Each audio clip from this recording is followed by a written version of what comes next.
Morbidly beautiful radio. We horror.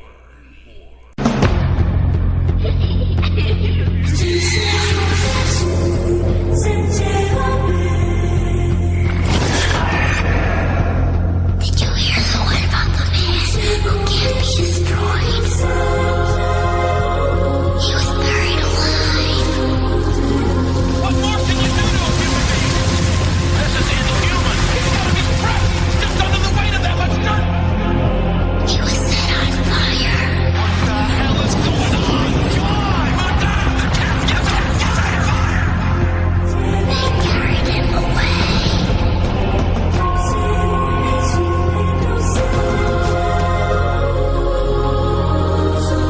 But he keeps coming back. Don't be afraid.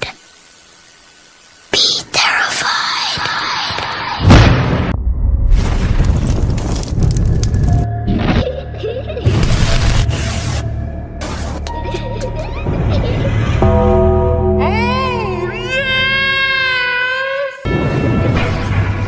As I lay me down to sleep, I pray my soul is mine to keep. My soul and never step outside this bed, never into all the evil. Now back from the dead. Are you scared? Be here.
And welcome to another episode of the Calling Hours Horror Podcast on Morbidly Beautiful Radio. Once again, it is I, your head undertaker, the dead man, Michael Jones of MorbidlyBeautiful.com, Coffin Cuties magazine, and Digital Dead magazine. And also, we also need to add syndicated radio host on Mile High Radio. Again, welcome to the show. We are going to continue with our fantastic coverage for Women in Horror Month. It is going to be another fantastic show. As our special guest this evening, we will be having filmmaker, writer, and photographer Maude Michaud and actress-writer Alex Essoe on. And while they're on this evening, we will be discussing their work in the genre and all of the hot topic issues going on in Hollywood, including everyone's favorite asshole, Harvey Weinstein, and the problems many women are still facing in the industry to this day. I think it'll be a really interesting discussion. I think both of these women have a lot of insight to really bring the listening audience. So make sure to stay tuned in at 8:30 this evening for our feature interview. In our digital dismemberment spotlights this evening, we will be covering SGL Entertainment's Blu-ray release of Reichsfuher-SS, as well as Scream Factory's Blu-ray release of The Howling.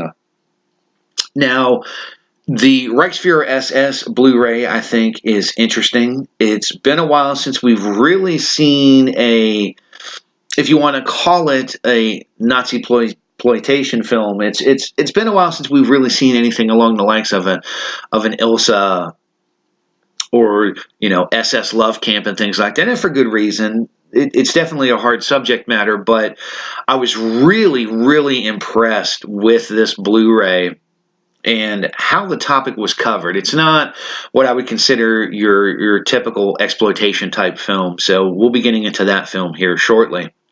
And as far as Scream Factory's Blu-ray release of The Howling, what else can be said? You're talking about probably one of, if not the greatest werewolf movies ever made. This, along with American Werewolf in London, are probably the two best werewolf movies ever made, and I don't feel like Hollywood has ever come close. We've seen a few people in the independent circuit give it a shot and have done a good job, but we're definitely going to be talking about the pinnacle of the werewolf series movies tonight. We will also be hearing from 3 bands in our Metal Massacre spotlights this evening. In fact, let's get to our first one. The name of the band is Nile. The CD is In Their Darkened Shrines. And the name of the song is Sarcophagus.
And welcome back.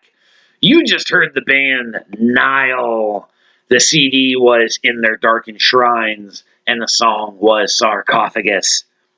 Nile is an American technical death metal band from Greenville, South Carolina, of course from the United States, and they were formed in 1993. Their music and lyrics are inspired by ancient Egyptian and Near Eastern mysticism, history, religion, and ancient art, as well as the works of H.P. Lovecraft. To find out more about this band, where they're touring, and to pick up their merchandise, head on over to www.facebook.com/Nile Catacombs. Don't forget that coming up in just a few moments, we are going to have our feature interview with filmmaker, writer, and photographer Maude Michaud and actress and writer Alex Essoe. But before that, ladies and gentlemen, it's time for some digital dismemberment.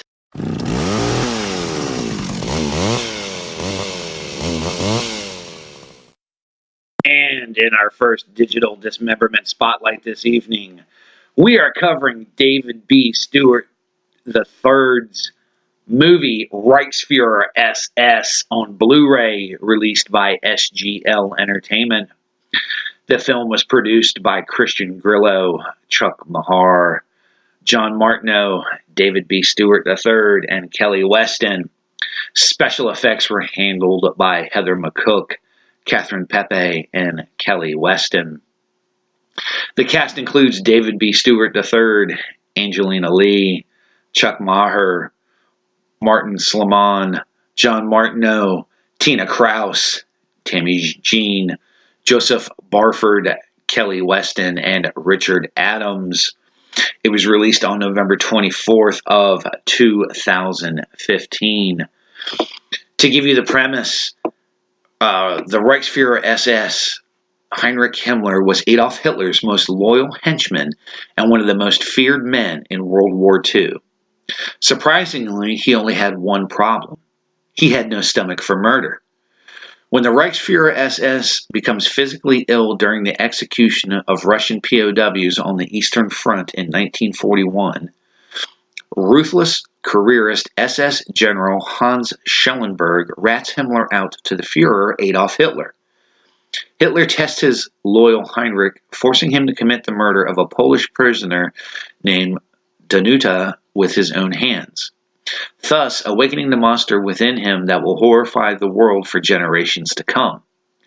Himmler may please his Führer in 1941, but what awaits him after he commits suicide in 1945 is nothing less than hell itself. See what happens when Himmler meets Erebus, the gatekeeper of hell. See the nightmarish suffering that awaits the infamous Nazi leader who murdered millions. And just to give you, just a heads up, of course, there will be a few spoilers here, so you are forewarned. Now, Nazi-ploitation films are a subgenre of horror that always makes the viewer cautious to watch and hesitant to buy due to the stigmata of supporting the glamorization of real atrocities. Films such as SS Hell Camp, Nazi Love Camp 27, The Gestapo's Last Orgy, and Ilsa, She-Wolf of the SS are often considered the pinnacle of this subgenre, complete with all the horrific torture, sexual sadism, and death that has come to be a staple of these types of films. David B. Stewart's Reichsfuhrer-SS can be added to this list due to how he has managed to not only find a way to somewhat humanize Heinrich Himmler and how he came about with the idea for the final solution, but also for how he handles the showing, or more accurately, not showing, of such sadism and savagery. Do not be mistaken into thinking that this film lightly glosses over the terrible crimes that were committed, but instead of grinding your face into sexual perversions and extreme gore, we get more of a psychological examination of Himmler's descent into madness and hell, both literally and metaphorically. This is one of the biggest selling points of this film, and in no way lessens the impact that it leaves on you. Now, made on a budget of only $25,000, the quality of the film is a stunning visual masterpiece that even some big-budget Hollywood films fail to achieve. From the moment the film opens and we see Himmler after he has committed suicide via a cyanide pill, the camera picks up on the gritty details of his personal hell, complete with Erebus himself and a fellow demoness given the tour. Vibrant color contrasts nicely with the digital effects and gives a surreal smokiness and grit to the surroundings, all while supplying the sense of dread and damnation that is about to happen. Even outside of the scenes in hell, the locations used for recreating the Russian wilderness and Himmler's own personal vacation home are stunning and help make you believe you are looking back in time. One of the other things that stands out is the attention to detail given to not only the military uniforms, but the props, including flags, dinner plates, pictures, and music. For such a minuscule budget, one would not believe the amount of things that you see in this film. Whether they are recreations, family heirlooms, or objects that were donated to this project, the eye for detail should be celebrated and noted. The performances of the actors cannot be overlooked either. Director David B. Stewart III plays the role of Himmler with a bit of nervous energy, balancing the contrast of his humanity against the monster he will soon become. Angelina Lee's portrayal of Duanta, the prisoner Himmler is sent to kill, is haunting to watch as she comes to grip with what her situation is, and you really are hoping that she can convince Himmler not to do what he is sent to do. Tina Krause's performance as Greta immediately flashed me back to the Ilsa films, bringing such a clinical and cold approach to the torture she delivers and seems to enjoy. John Martineau's Erebus and Tammy Jean's Demoness performances are wickedly horrific and make you hope that if hell exists, they are not standing there waiting for you. Chuck Maher's performance as Standartführer Wolf may be the most chilling of all, and really is the key piece that takes this film back to the above-mentioned films in the genre. While not over the top, his character traits bring forth the perverseness and cruelty that many Nazi soldiers held. The scenes between him and Danuta really bring a lot of emotion to the film. Now, while people may argue the semantics of some small things in the film, like why only certain characters have German accents in the film, and one small scene where an extension cord can be seen in the background, there is much to be applauded in this film. Subject matter be damned, you do not find many indie films that tackle such gruff subject matter in a way that does not make you want to scour your eyeballs with steel wool after watching. The obvious attention to detail and the ability to meld historical facts with a bit of creative freedom really gives this film a powerful narrative and a technical prowess that few ever achieve. Bonus points can be awarded for the really good special effects as well. While not a film that drenches you in blood and gore, it does have its moments of splatter that can catch a weak stomach off guard. The demon makeup is quite spectacular and makes one hope that Erebus and his demoness get their own film series punishing the worst of humankind, and the ending credit zombie sequence is as spectacular as anything you see coming from that genre today. It really is well worth watching. As far as the special features, there's an uncut and a theatrical version of the film, and there's approximately a 1-minute difference in running time. There are 2 deleted scenes. There is a before and after effects reel, and this is a really nice feature that shows you how well the color correction process can help the overall lighting and tone of the film. There's also an alternate opening credit sequence, and there's audio commentary with Stewart, Martineau, and Mayer. Of course, it also comes with a theatrical trailer. It is a 1-disc release. The format has NTSC. It is color and an unrated film. The aspect ratio is 16:9 HD. Now, SGL Entertainment and Jeffrey Swanson deserve a lot of credit for releasing this film. They both continue to be on the cutting edge of indie cinema and have no fear of putting out content that is both extreme and entertaining, all while being controversial at the same time. Everything about this release is top-notch, from not only the video and audio aspects, but also from a special feature standpoint. The only thing I could split hairs about would have been to have had a featurette about where they got some of the props for the film, and possibly a few cast interviews. Other than that, this is once again another solid release from SGL Entertainment, and I look forward to reviewing more of their releases soon. Overall, I give this movie a 4 out of 5. I give the Blu-ray rating an 8 out of 10. So make sure to head on over to SGL Entertainment to pick up your copy of the Blu-ray release of Reichsfuher-SS. Now don't forget that in just a few short moments, we're going to go into our feature interview this evening with filmmaker, writer, and photographer Maude Michaud and actress, writer Alex Essoe as our continuing coverage of Women in Horror Month goes on.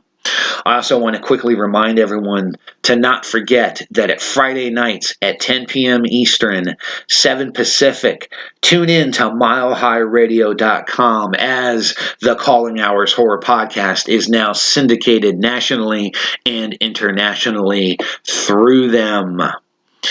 But before we get to all that, it's time for our second Metal Massacre Spotlight. The name of the band is Nasty Surgeons, the CD is Exhumation Requiem, and the name of the song is The Resurrectionists.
welcome back.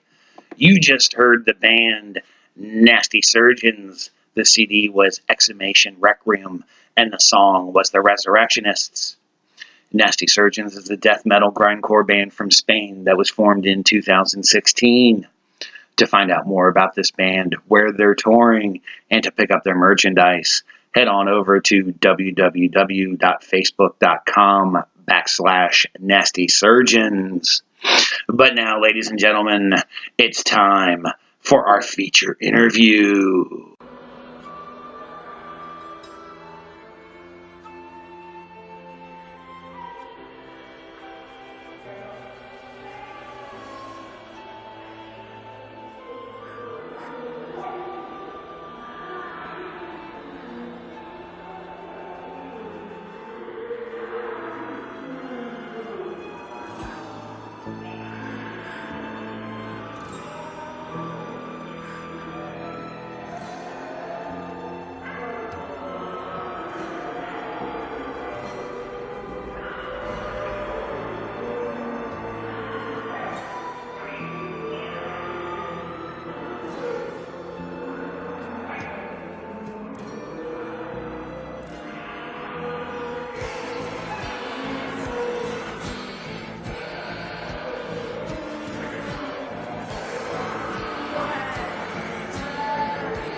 And you will face the sea of darkness, and all therein that may be explored.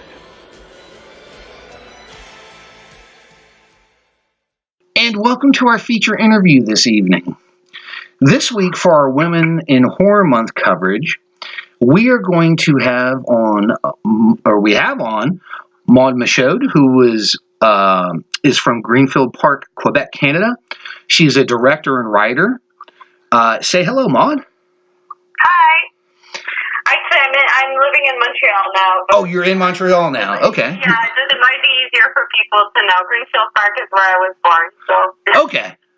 Thanks to IMDb, I wrote that in at some point, and now I can't get rid of it. I know none of us can trust IMDb anymore. It's just so terrible. And we are also joined by Alex Essoe, who is from Tehran, Saudi Arabia. She is an actress and writer known primarily for the film Starry Eyes.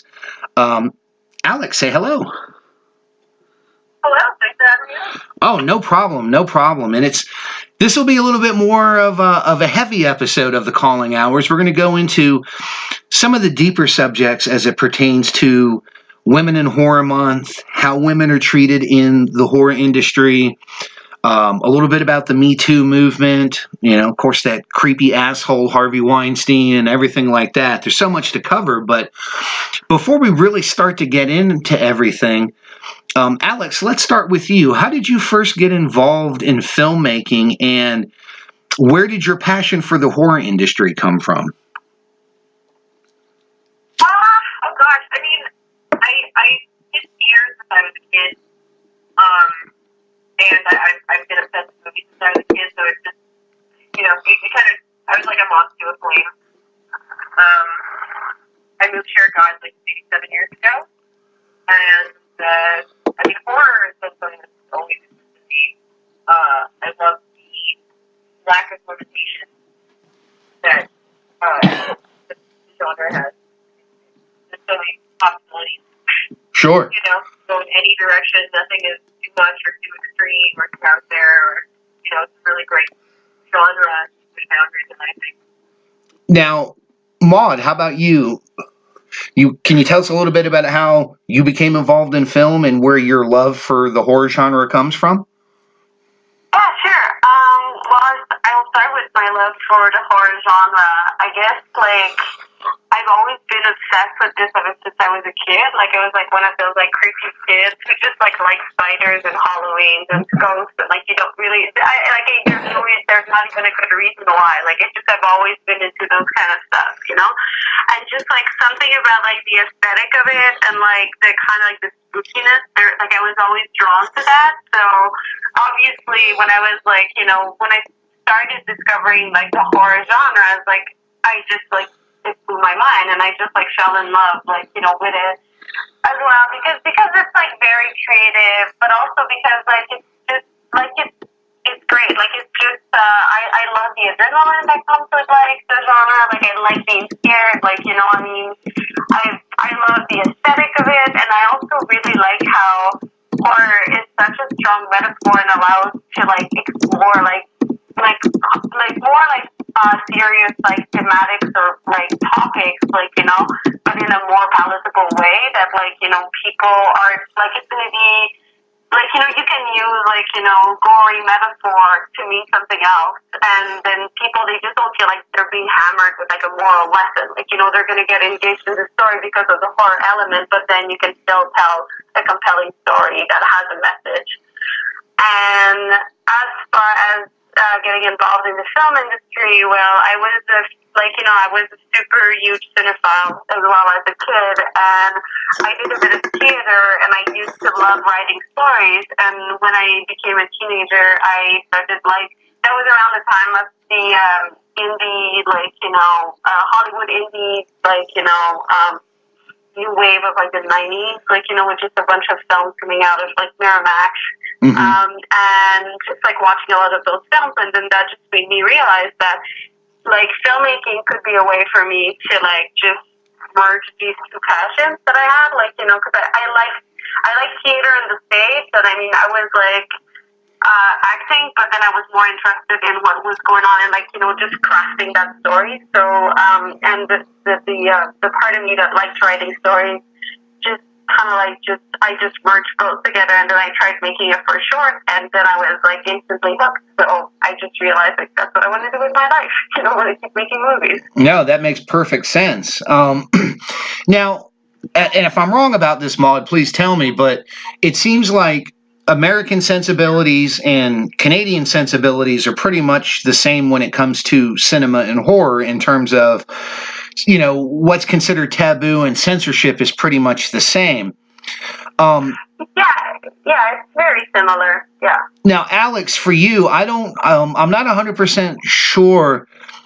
You're from Saudi Arabia, and it's, you know, I've never been to Saudi Arabia, but it seems like that's a portion of the Middle East that is to me, seems to be a little bit more open to new ideas and new things. You know, for you, how is the horror genre, how is filmmaking viewed in Saudi Arabia compared to how it's viewed, say, in Canada or in the United States? Oh gosh. Well, first of all, I mean, I know that there's been some sort of Game of Thrones level stuff going on with the Saudi family recently, but new ideas, I don't know. I mean, you know, allowing women to drive is not a new idea. It's something that was only very recently implemented, and who knows how often it's even allowed with that. I mean, as far as filmmaking in Saudi goes, there are no movie theaters in Saudi Arabia. We had one on our compound, because that's where we were obligated to live, was on a compound that was owned by the company that my dad worked for. So we were allowed to have a theater, and we would get, you know, a handful of censored American movies every so often. Like the bigger, more sort of blockbuster type thing. Sure. And then it was like movies that you would bring back from vacation. So no, I mean, filmmaking is not really an industry there. I mean, even if it were, the censorship is such that, I mean, even our Sears catalog, they would go through with black marker and color in all the areas where any woman is showing. Oh, wow. Yeah, I mean, it's very, I mean, I would say Saudi Arabia is probably the most staunch of any of the countries. Oh, well, see, because I always got the impression, and of course, you know, it's watching the news and reading things. It's not being there and knowing, but it always seemed to me that Saudi Arabia was a little bit more of one of the lenient countries, but I'm glad that you kind of set me straight on that. Yeah, I mean, I'm not even sure what they're necessarily lenient about. I mean, it's hard for I mean, I can't think of an example about anything apart from women driving, but that's pretty intensely lenient about considering it, a basic right. Right. But so no, I mean, for me in Saudi it was all theater mostly. That was where we would. Well, my mother was in the theater for sure, and that's when we would get a lot of the more sort of controversial plays, and we would get like musicals and stuff like that, and then whatever was like we did, it was just first. Was it shocking for you to come to the States and work and be in the industry after everything that you experienced there? I mean, was it a culture shock seeing how open cinema was? I mean, we moved to Canada first before I moved to the States, and I mean, it was a bit of a culture shock. I mean, we would go on vacation to the States with family and stuff like that. But it really was, I mean, it mostly was just so nice to be able to be exposed to all these sort of more controversial ideas and taboo cinema and just sort of more dangerous aspects of life that, were represented in film, and it really sort of opened the floodgates for me as far as that goes. Now, one of the, everything that's going on, we have the whole shitty Harvey Weinstein situation going on. And I'm on the record as saying, both in writing, both on the podcast, his ass needs to go under a prison somewhere. Everything that he's done, he's just an absolutely hideous person. Maude, for you first, unfortunately, and it makes me feel dirty to say it, well, no, I mean, he's an American producer, and the guy's a total asshat as far as I'm concerned. But when the news broke, Canada, most people know this, Canada and the United States, we're right next to each other. It's almost like brother and sister, But what was the initial reaction in the film industry in Canada when all this broke? I guess I don't know in the industry at large, but I think everybody that I know was shocked, was kind of I don't know if you guys were as shocked, but I think it was a shock, but then it wasn't hard to believe it. It's one of those. It's one of those things, you kind of sort of hear, stories about producers and, that old tales of, the casting couch and everything. And it's kind of it's one of those, where it's, maybe because I'm a director, but I, never encountered that. And I've never encountered, people who actually kind of, had these experiences. But, you always hear people warning you and say, so-and-so, they know people that it happened to. So this was just the curtains dropping and saying no, this happens for real, and here's a concrete example, and here's a super huge guy that everybody knows about, and it was kind of it was great in a way, because I figured, well, then maybe things are going to start changing now. Right. Finally came out. But I think everybody was kind of shocked, but at the same time, it's the type of we were shocked, but then at the same time, we were shocked for a minute, and it's oh yeah, it makes sense. I'm not that surprised. Once you get past the initial news. So. Alex, how was it for you when you heard the news? I wasn't even a little bit surprised. I was actually happy that it happened so soon. Right. I mean, I'm not even close to the level that any of those people are at, and even I had heard stories about him and other people for years. I mean, it was well known that these are the people that you avoid because they're assholes and they will try to take advantage of you. And I mean, I think it's great. I think so many people have come forward. I think it's good to set the precedent that everyone needs to conduct themselves more professionally. And being powerful in Hollywood doesn't exempt you from taking responsibility for yourself or suffering consequences for your actions. It's wonderful. Well, agree. Now, one of the other things that has come up a lot in discussion since all of this is broken is, if you look at Weinstein's career, this man has produced hundreds of movies across hundreds of genres.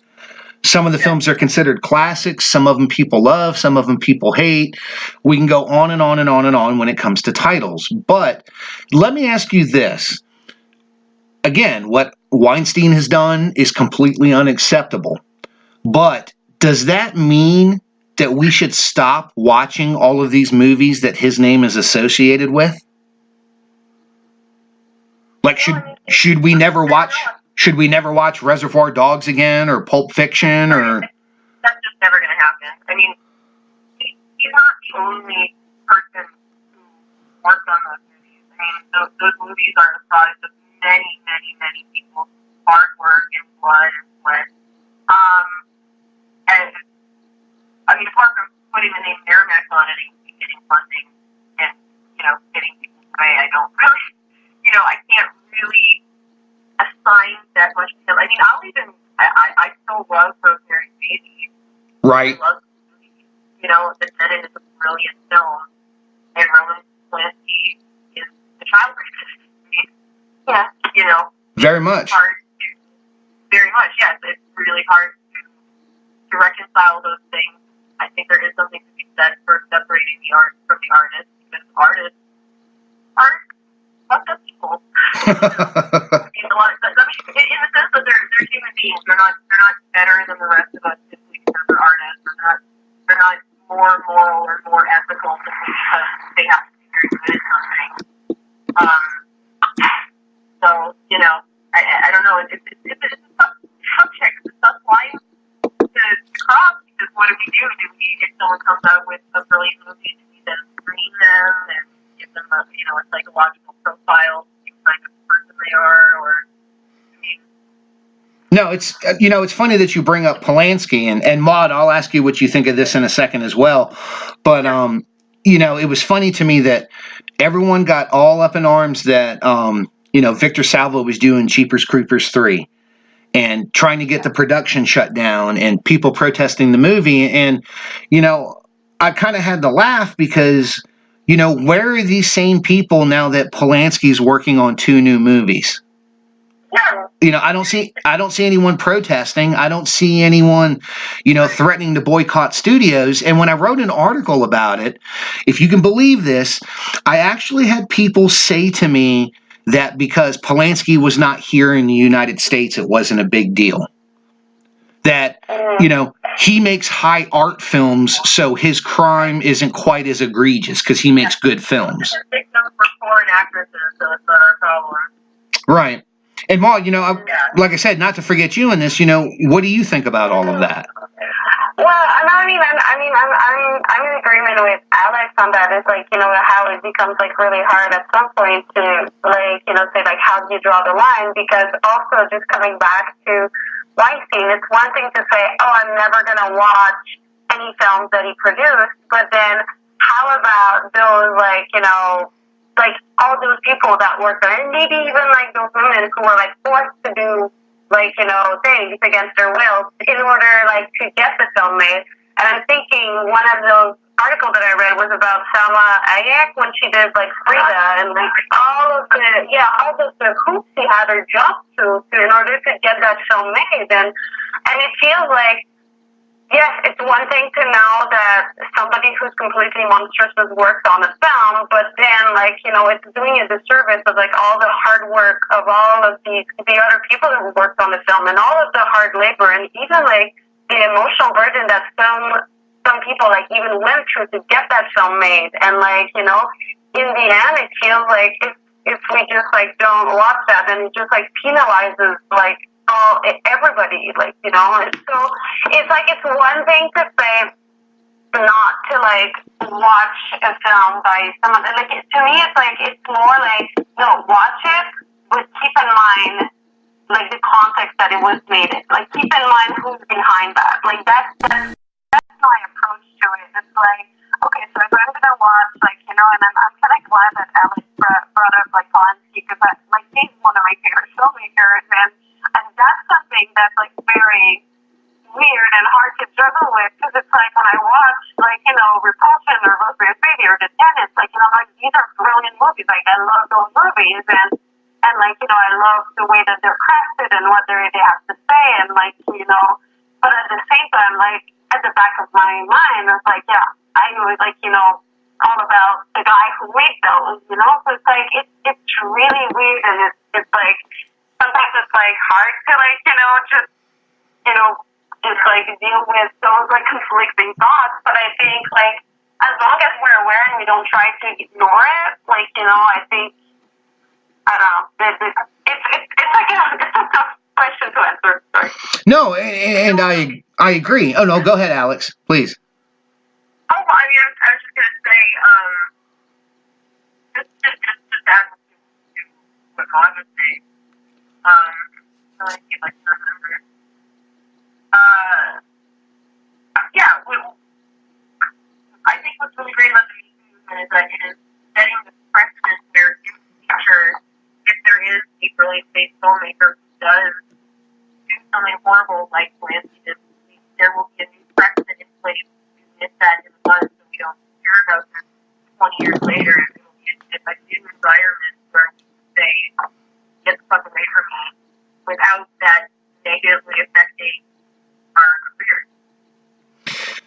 Now, part of the reason I brought all of this up is one of your films in particular, Alex, stood out, and I think it brings interesting discussion to everything that's going on today, and that's the film Starry Eyes that you did in 2014.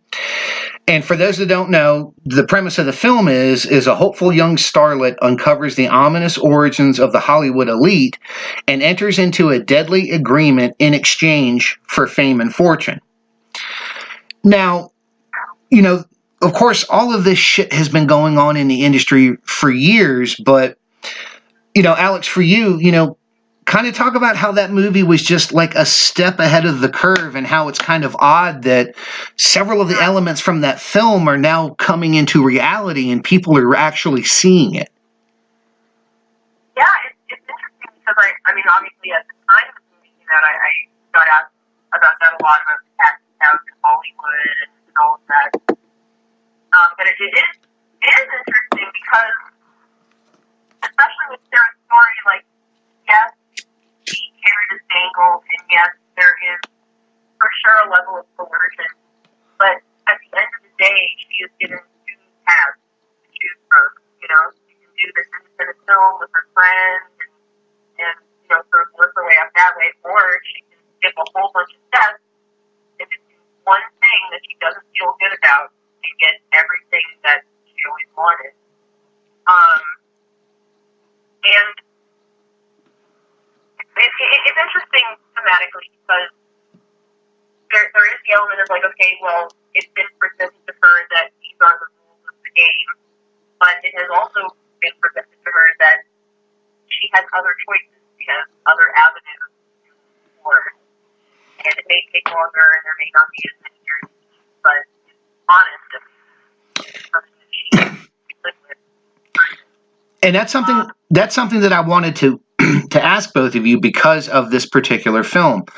And it's like I've said, people that know me that listen to this podcast know 100% for equality, women's rights, the Me Too movement. But I've had several listeners and readers ask me this question. And I think this, especially since you were in a film that kind of covered this topic, I would love to get both yours and Maude's opinion on this. Now, we all agree that forcible rape and unwanted touching and things like that are completely wrong. Okay? There's no argument when it comes to this. However, the interesting dynamic that the character is put into in Starry Eyes is pretty much the question I'm going to ask. In situations where it was not forcible rape, where it was not forcible coercion, it was put, you can either A, sleep with producer, director, blah, blah, blah, to get the role, or you don't get the role.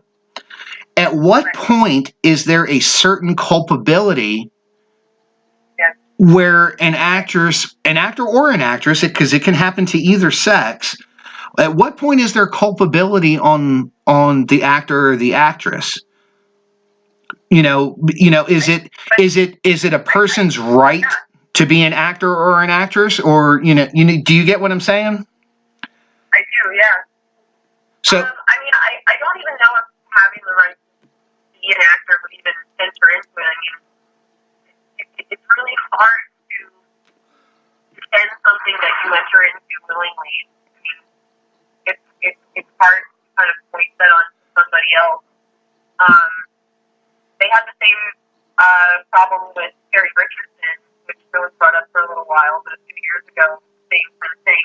Now, the difference is that he was coercing, 14, 15, 16-year-old girls on photo shoots, and he could have ruined their lives if he wanted to, and they knew that. right. It's, and the fashion industry, I mean, as entertainment has nothing on the fashion/modeling industry. I mean, that's modeling is almost just a bargaining chip. I mean, it's incredibly cynical, because, there's always someone younger and hotter who's willing to do whatever X, Y, or Z to get to where they want to be. And I don't know, I mean, with acting there is also an element of that. Sure. It might be more shadowy, but I think there's a difference between saying someone raped me forcibly and someone gave me a choice and I took that choice and decided to do that.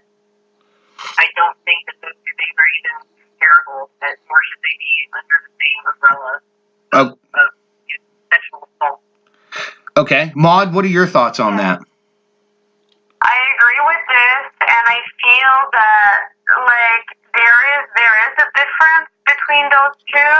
However, what's really messed up is the fact that these things even happen to begin with, So I think that's the part where I'm like, it's hard to have a straight answer, because it's like, yes, it's different. If somebody makes a choice, it's like, okay, this is going to advance my career, I'm going to go with it. And then they regret it, and then they're like, oh shit, but they kind of chose it, they made that choice. But then there's a whole question of context and messed up aspect that this even popped up as a choice, and just the situation and the way it happened, maybe that person, made the choice, but didn't really have a choice, right? So it was not forced, it was forced, but then other circumstances around it made it that was still the only choice, or that was the only valuable choice for XYZ reason, So it's I feel like this is a very loaded question, and it's hard to have a straight answer, because I mean that's always been, I guess, my approach with that whole the whole Me Too movement and everything. It's it just feels like I always want to tell people just let's stop just throwing everything. Let's start looking at the layers. Let's not strip away all the layers and the context, because that's what sometimes it just gets really it gets almost a manic dream you just get swooped into everything that's happening, and sometimes I found myself having to go whoa, okay, I need just to take a step back, slow down, and just digest all of those things, what do they mean and everything, and I think that's the thing, but also that's the nature of social media, right? Things just it's kind of a bonfire that starts, so everything catches on fire really quickly, and everything dies down very quickly, and then we all move on to the next topic, so it's to me it feels this is too it's too important to just let it just have that bonfire effect. We need to actually have these conversations, stop, slow down, and ask those hard questions. Oh, and also take each instance as its own instance. I mean, instead of lumping everyone's stories together as if they all share a context, and more to what you're saying about context, in the context of whether someone should go to jail or have their career taken away from them or have their life ruined, or someone who got something out of the mutual exchange. I mean, when it comes to who we are deifying, I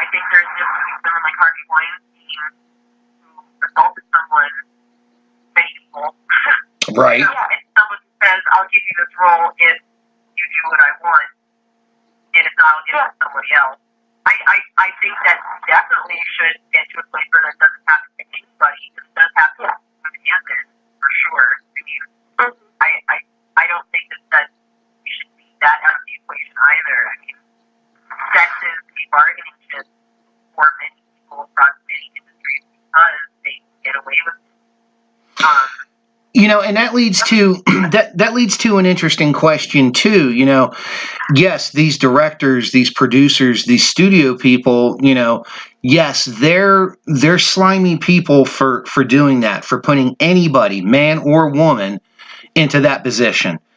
But on the same token, you know, it's sad because I work in the industry too. You know, I do effects, I've done acting, I've done producing, things like that. And on the same token, I have been on sets where I have seen the actors and the actresses being the aggressors when it comes to things like that. You know, so... Yeah, because they're like, there's a powerful person, I'm going to be really nice and flirtatious with them so that they will bring me into their orbit. I mean, I don't think we should discount the fact that using sex to bargain with does work both ways. And there are people who put that on the table. It's not always a matter of coercion, but no one is about to step up and say, yeah, actually, I wanted to do that because I wanted to further my career. I mean, no one would dare come clean and say, Right. no, this is a career decision that I made. They will hop on the Me Too bandwagon. And I think... Exactly. Turn it into a situation in which they are victims. And I think that sort of speaks more to what Michael Manning was saying about the Me Too movement, that it's dangerous to throw the baby out with the bathwater.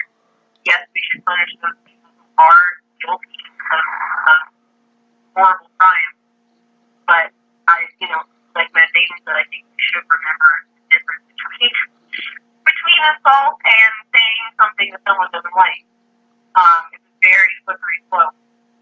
And I was going to ask both of you that, you know, it's like, for, you know, every person is different, but, you know, it's like, where do you draw the line? Like, where does it become harassment or coercion as opposed to someone making a statement and not meaning it to be taken to that level? Do you get what I'm saying?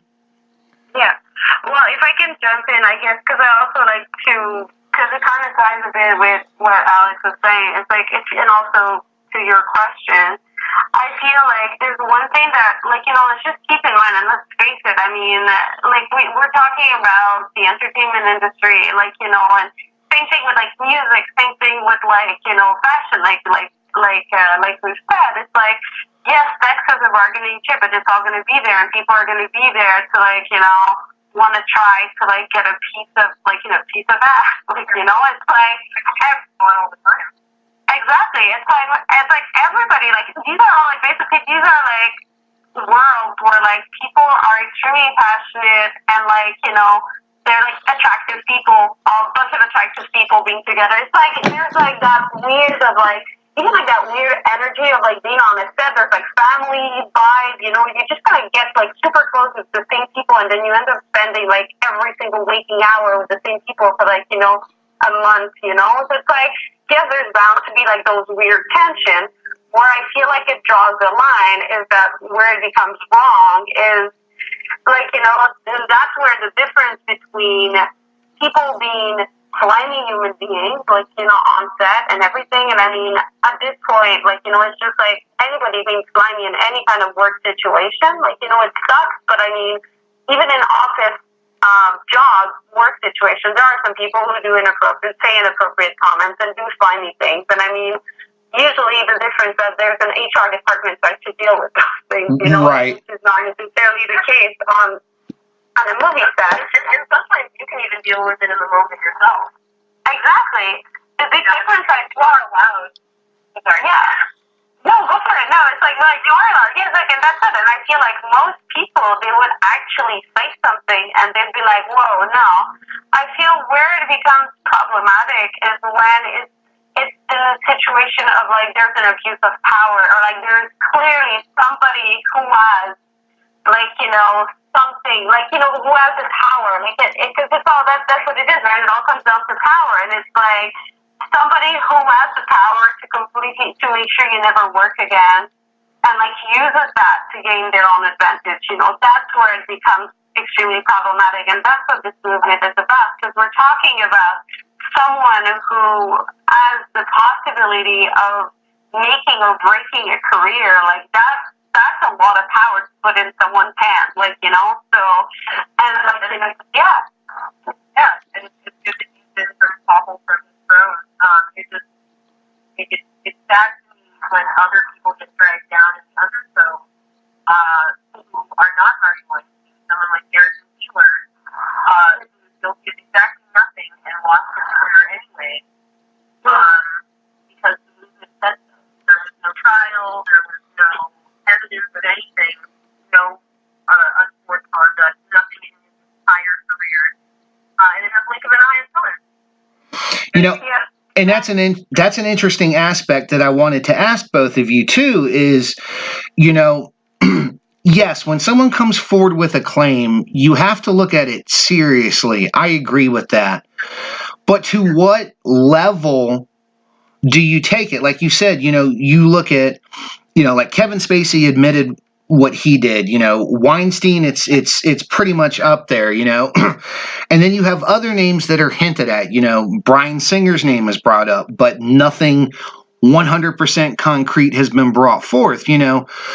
How far do you take an accusation and say, well, this person doesn't need to be working anymore before there is an actual trial, before there is actual evidence?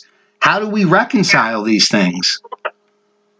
I mean, as far as I'm concerned, like, I feel like when somebody, like, brings something like that, like, you know, it's like, and the big thing, like, also why the Me Too movement was so important and why it became such a big thing so quickly.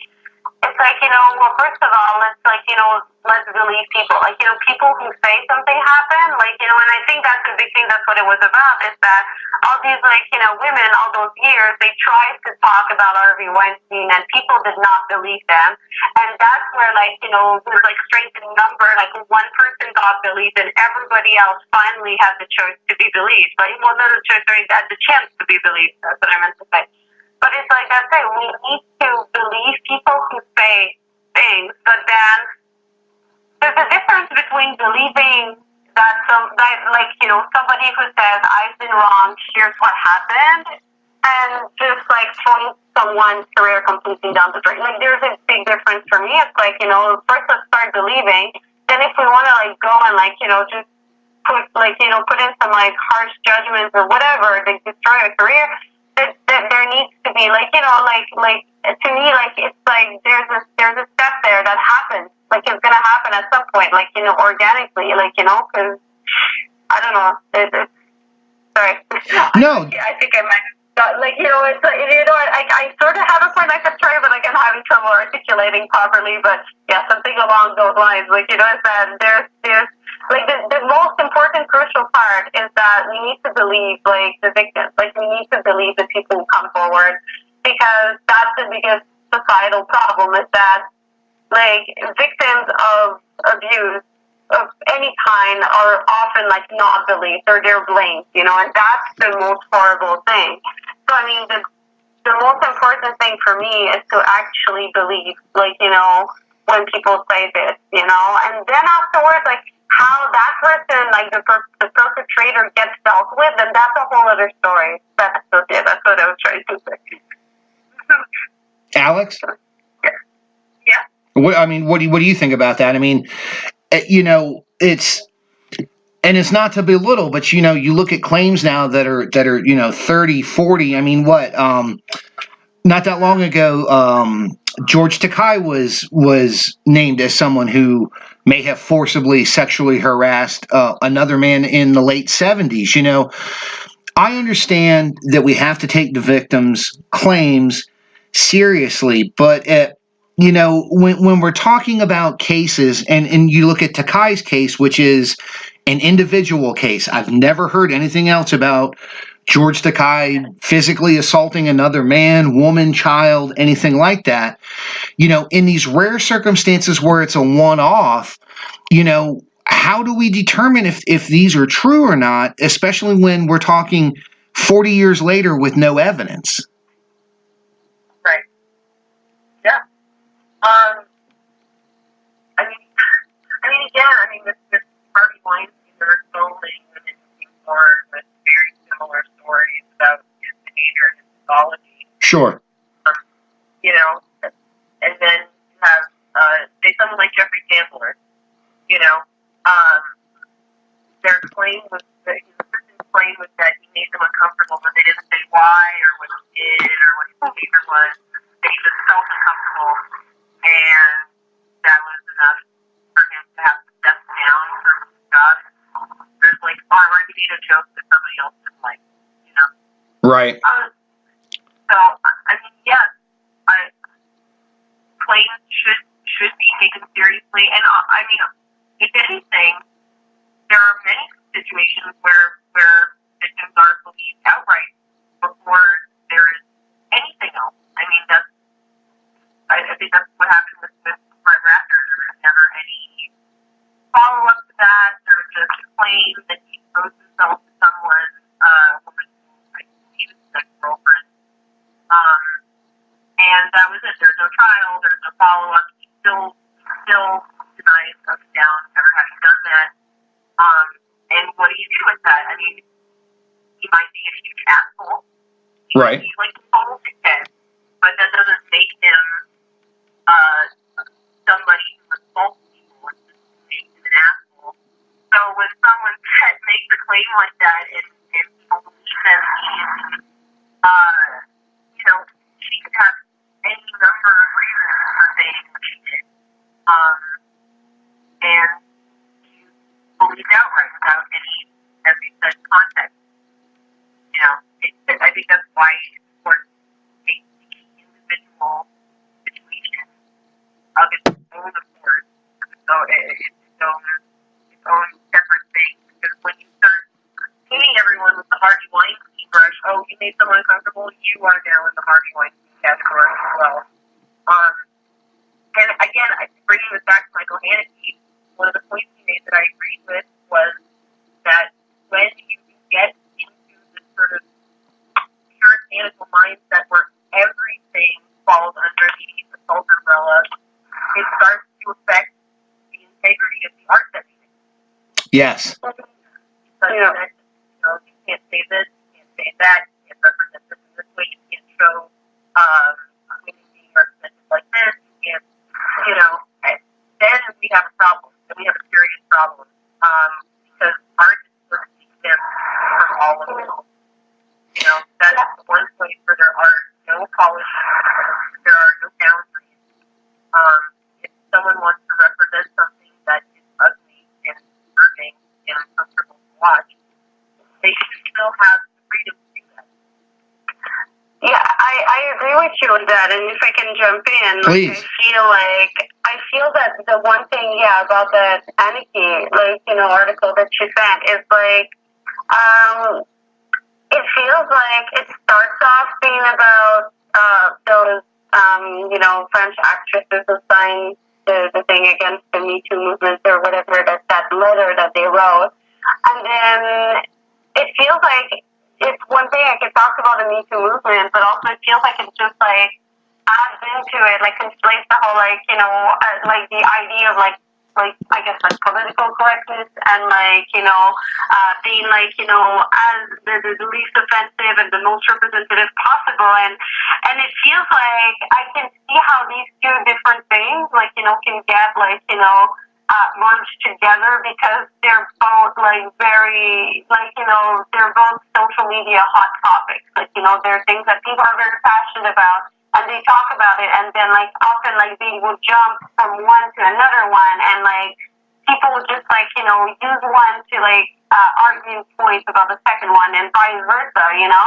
And it feels like to me they're two very different, distinct things. And I agree that it feels like we should not try to censor film, like, you know, and it's an unfortunate, like, you know, thing if the Me Too movement brings, like, you know, more censorship to like the arts and everything, you know, because it feels to me like these are two very distinct and different things, you know, and it's like art is the one place where like you should be able to explore things that are uncomfortable. You should be able to ask these hard questions. You should be able to like challenge people's worldview and really like, you know, be like, you know, wrong as long as like, you know, because that's how you get conversations going. Like that's how, like, you know, art should be unsafe. That's what I feel. Like exactly. That's what I've always felt. Like, you know, and it feels like now there's a whole like movement towards like making art like as safe and inclusive as it can be. And I mean that's like to me is like mind-boggling because that's the opposite definition of like what art has always been for me.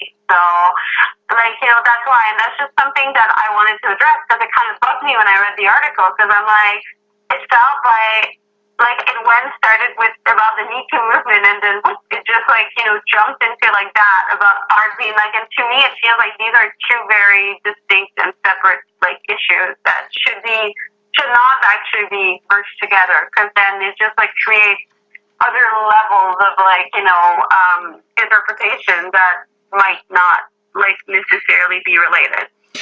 Well, you know, oh no, go ahead, Alex, because I have a question after this. Go ahead. Sure, yeah. Well, I was going to say, I think really what he was talking about, because the Me Too movement isn't necessarily making art safer, it's just making the environment where we create art safer. But I think what he was saying is that one of the problems with something like the Me Too movement, especially with all of the social media behind it, is that it can spiral out of control, and it has been already spiraling out of control. And it is one of those things where once everything is open to attack, then there's no real stopping how far that goes. So when we're talking about, like, you know, equating a hand on the knee with sexual assault, that would be an example of something like the Me Too movement spiraling out of control, because the purpose of it is to expose actual predators in the industry and to set a new precedent for actors and everyone that makes them safer in their place of work.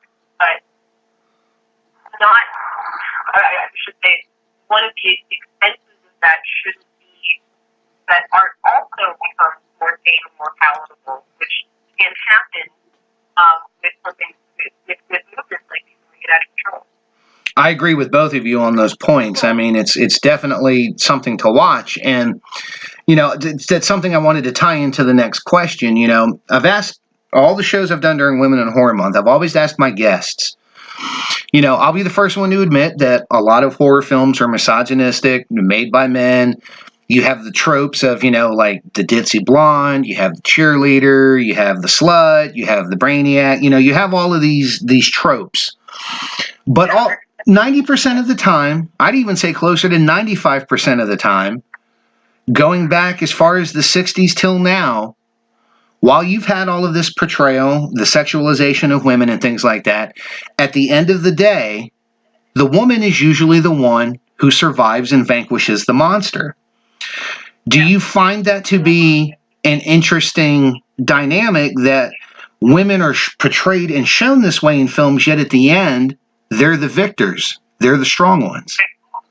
And I mean, I would even go so far as to say that that's just one branch of horror. I mean, there are so many subgenres of horror, and many horror films that exalt women, if anything. I mean, they're some of my favorite horror movies star women in incredibly complex and difficult roles.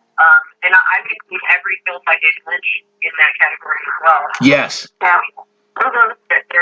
a lot of films where I need a girl walks on and like, you know, or even older things like Possession or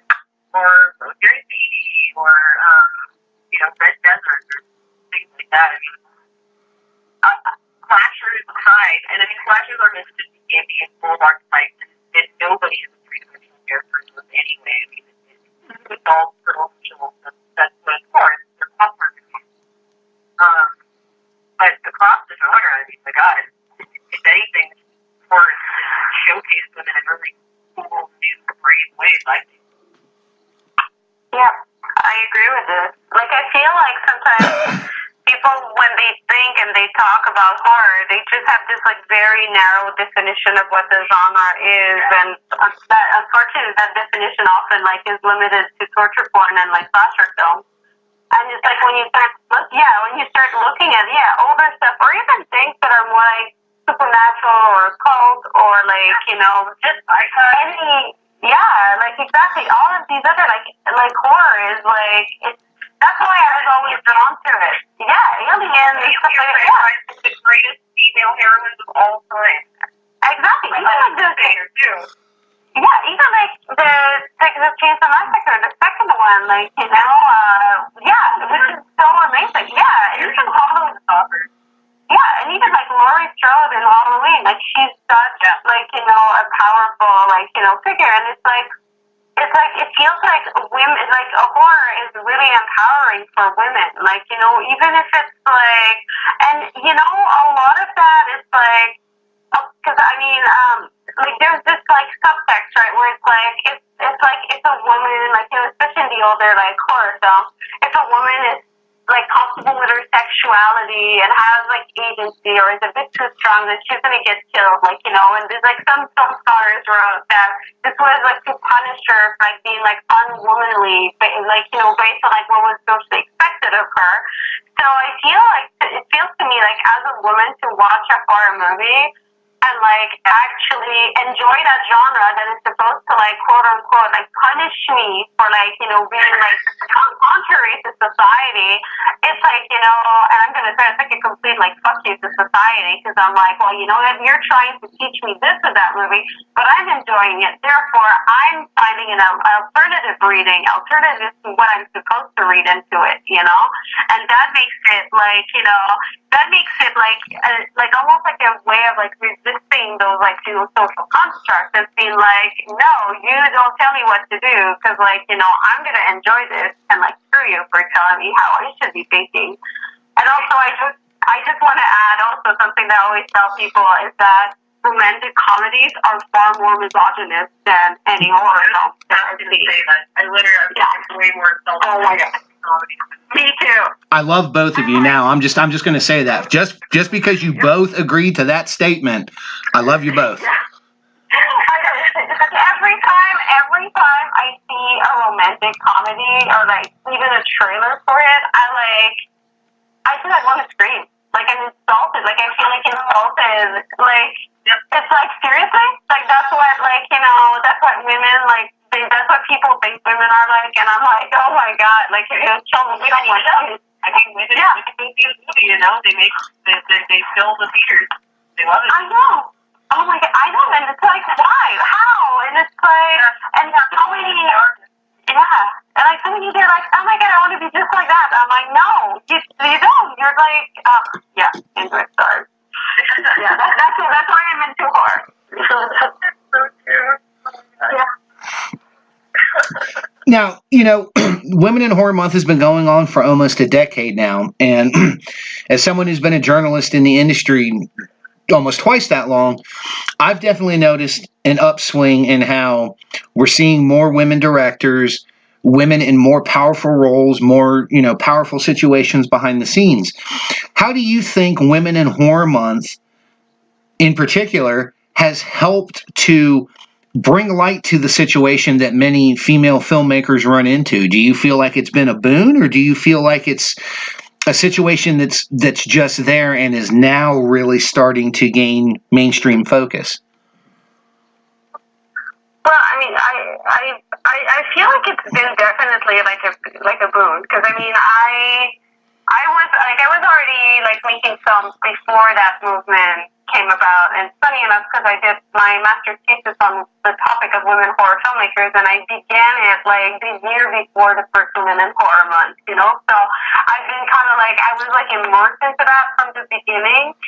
And it feels like how it's been beneficial is that, I mean, as far as I'm concerned as a filmmaker, like I'd been sending my films to festivals, right? They'd been playing, but now all of a sudden there's like, I actually received like actual requests during that first Women in Horror Month, you know, for people like, oh, can we play your film? Like, we want to have this event, like, you know, and it's like, it was great because like all of a sudden it's like there was like an actual interest in like, you know, actually seeking out women who were making films, like, you know, that just made it easier, a little bit easier to actually get like, you know, my work seen, like, you know, get my work played, you know, a bit everywhere. And where I feel like it helped is that it really helped give, like, inspire more women to actually get, like, go into horror and, like, you know, get started in the biz and, like, try to make their own films and stuff like that. But also, it's been, like, you know, there was, like, a little bit of, like, you know, conflict at the beginning where people, they're like, oh, yeah, like, are we going to have, like, a Men in Horror Month? Like, you know, I don't know if you've been following all of that, but, like, every year for the first few years, like, you know, there's been, like, these weird editorial where, like, people were on the fence about the idea. Then they realized it's, like, it's not about crushing, like, the other, like, you know, the other side. It's just about saying, please acknowledge us, like, we exist, and it feels like now it's like people have, they kind of like, it's like, it was also about educating people that women were making horror films, you know, and like, you know, that there was this whole like body of work that people didn't have access to. But now it feels like now that people like have been used to that and like they've learned about it and they know that this exists, like there's an actual genuine interest in finding out, like, you know, and having more work by women, like, you know, and even like, you know, because I have friends who are like festival programmers, and at first I would tell them like, oh, how about you do a women horror like short block, and they'd be like, oh, why would we do that? I mean, if the film's good enough, they get programmed with the other shorts. But it's like at the same time, it's like, yeah, but like, you know what, like, how about you increase, because then the more women get their work shown, then like the quality will increase, because then it helps, and it just like has this like, you know, snowball effect of like the more films you make, the better the quality increase and everything. And now we're at the point where like those things like programmers, they have like a complete like women directed like short film blocks. They feel that they program every year and they have no problem finding submissions for it. Like, you know, they have no problem, like, you know, filling it up with, like, you know, shorts. So I think it's been good for that, because, I mean, it feels like if we're going to get some sort of equality, it's through, like, you know, exposure. It's through actually having more work be seen, more work be, like, you know, put out there, and get people to, like, stop thinking, like, you know, that there's, like, this divide, like, you know, and then just like start accepting, being like, okay, so these are women directed films and they're not different, or like they're as enjoyable as the rest, or like, oh, it's interesting, that point of view is different, and like I want to see more of that. So. Alex? Hey. So yeah, I mean, you know, I think that anything that draws attention to, you know, are overlooked or may not have the same opportunities for a great thing. My dream, personally, one day is to get to the point where we don't need women in horror month, because everyone who wants to be a filmmaker is making films, and all the work is just done here. And I honestly think that we are approaching that current. I really do think that we are in a place now where women are getting the opportunities that they deserve, and they are having their work shown, and they are being given a chance to in the arena, you know. And I think that's great. And if we get to the point where it's just for filmmakers month, then I think that would be great. I think that would be progress for us. I agree with you. You know, I really hope that the day comes when it's not, oh, men's horror, women's horror, gay horror, transgender. No, when it's horror. It doesn't matter what the subclassification is. I'm with you 100% on that. And just for the record, I'm also with you on that too. Like, you know, I'm just like, yeah. No, it's like I wish, like, you know, that point where we don't need the distinction anymore. But I think it's just like we need to get rid of like preconceived notion that like women directed films are less good than men directed, like, you know. So yeah, it's like I think it's a lot of that, like, you know, that's why it's like the only way we're gonna get through that is like by making those films more like widely available and get people to watch them. Sure, yeah. I mean, and women, especially in horror, women are killing me. I mean, some of the most horror movies made in the past 3-4 years. Agreed. Oh, yeah, of course. Mm-hmm. Well, we're right here at the very end, and like I said, I want to thank you both so much for coming on and talking about some of these tough issues. You know, it's the political climate, because of everything, is, you know, it's very supercharged, and you never know these days when you bring up some of these things to people, how they're going to react to your questions. And, you know, I just want to say thank you very much for listening to the questions and understanding the fact that I'm not trying to feed the flames. I'm just trying to get questions answered that people ask me. You know, as a journalist, I don't have all of the answers. You know, I don't work in enough film to speak to a lot of the social climates and things that are going on that you guys see, because you're a little bit more in depth with the filmmaking.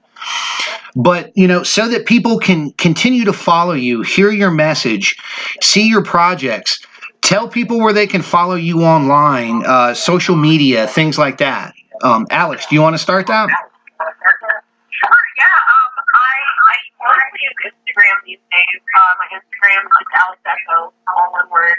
And you can see what I'm doing up there. Maude? I'm more of a Facebook guy.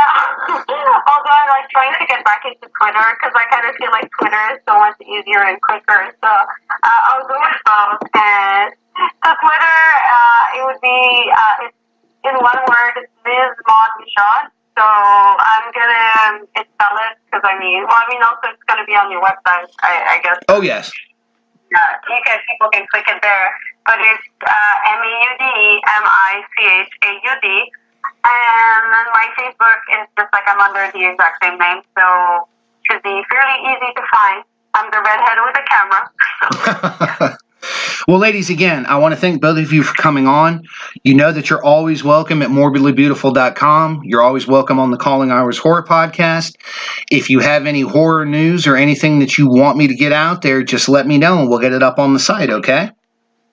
Oh, cool. Thank you. Yeah, good this time. Definitely. Well, thank you again. Thank you for having us.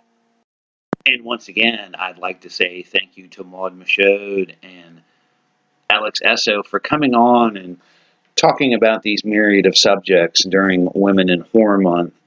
I think both of these women are very talented. You need to keep an eye on their projects.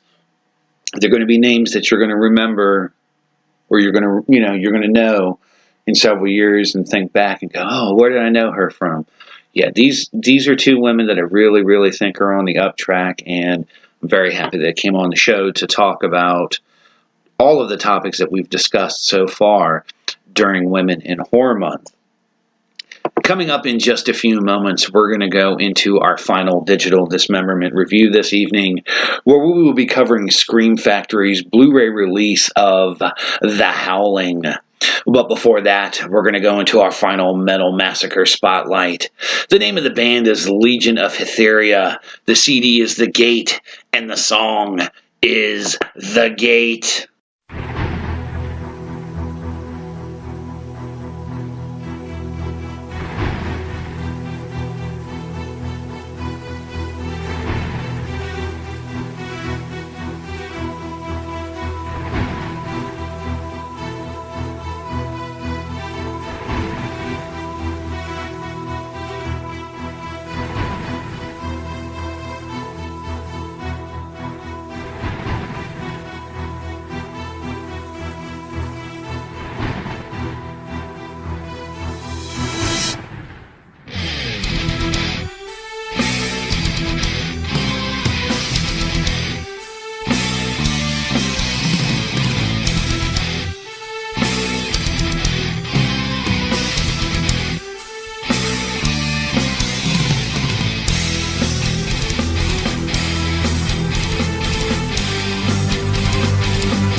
And welcome back.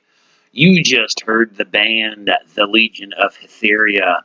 The CD was The Gate, and the song was also The Gate. The Legion of Hetheria is a symphonic metal band from Mexico that formed in 2002. If you want to find out more information about this band, where they're touring, and how to pick up their merchandise, please head on over to www.facebook.com/Hetheria.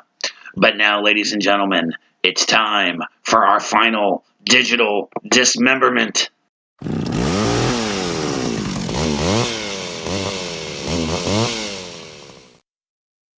And in our final digital dismemberment spotlight for the evening, we are covering Screen Factory's Blu-ray release of the collector's edition of The Howling. The film was directed by Joe Dante, produced by Mike Fennell, Jack Conrad, Donald H. Blatt, Rob Bottin, and Stephen A. Lane. The special effects were handled by Doug Beswick, Roger George, Rob Bottin, and Rick Baker. The cast includes Dee Wallace, Patrick McEnany, Dennis Dugan, Christopher Stone, Belinda Belaski, Kevin McCarthy, John Carradine, Slim Pickens, and Elizabeth Brooks. This was released by Scream Factory in 2013. To give you the premise, from the director of Gremlins and Piranha comes the ultimate masterpiece of primal terror. Filled with edge-of-your-seat suspense, genuine thrills, and amazing special effects, this riveting werewolf tale sinks its teeth into your deepest fears and never lets go. Severely shaken after a near-fatal encounter with a serial killer, TV newscaster Karen White, who's played by Dee Wallace, takes some much-needed time off. Hoping to conquer her inner demons, she heads for the colony, a secluded retreat where her new neighbors are just a tad too eager to make her feel at home. Also, there seems to be a bizarre link between her would-be attacker and a supposedly safe haven. And when, after nights of being tormented by savage shrieks and unearthly cries, Karen ventures into the forest to find answers. But she makes a terrifying discovery. Now she must fight not only for her life, but for her very soul. And, I should go without saying at this point, of course, there are going to be spoilers from here on out. This is really one of the crown jewels of the werewolf genre. Joe Dante's horror follow-up to 1978's Piranha, The Howling brought together a mass of talent, including such names as Robert Picardo, Dick Miller, Forrest J. Ackerman, and Roger Corman, as well as some of the most incredible transformation sequences, non-digital, ever expressed to film. Originally, Rick Baker was doing the effects for the film, but he left The Howling to work on An American Werewolf in London. He left the effects job to assistant Rob Bottin. Also, many of the set dressings for The Howling were holdovers from the Texas Chainsaw Massacre, most notably the corpse in the armchair seen in Walter Paisley's bookstore. They were supplied by art director Robert A. Burns, who had worked on Texas Chainsaw Massacre. Now, the film begins with TV reporter Karen White on the trail of a serial killer. She has agreed to a meetup with him while being under the watch of the police department, with the meeting being set up in a downtown porno shop. While following her leads, she meets him in one of the booths and is almost killed by the madman until two officers gun the lunatic down in the shop, but not before Karen thinks she sees a terrible transformation beginning to occur before her eyes, but she can't confirm what she saw later. Terribly shaken, having nightmarish flashbacks to the event, and after a breakdown on air while trying to do a report about the event, she visits with Dr. George Wagner, who advises her to take time away with her husband to go to the colony, a secluded retreat in the middle of nowhere. Now, while they are there, they meet a wide variety of people at the colony. There seems to be an abundance of friendship and kindness amongst everybody, almost to the point of suspicion. Karen's dreams persist at the camp, and she even begins to hear howling and something prowling around outside of their cabin. While she's at the camp, two other reporter friends of hers look into the guy that tried to kill her. Upon visiting the morgue, they find that his body is missing. Back at the camp, Karen is in group therapy and tries to recall the events of that night, but to no avail.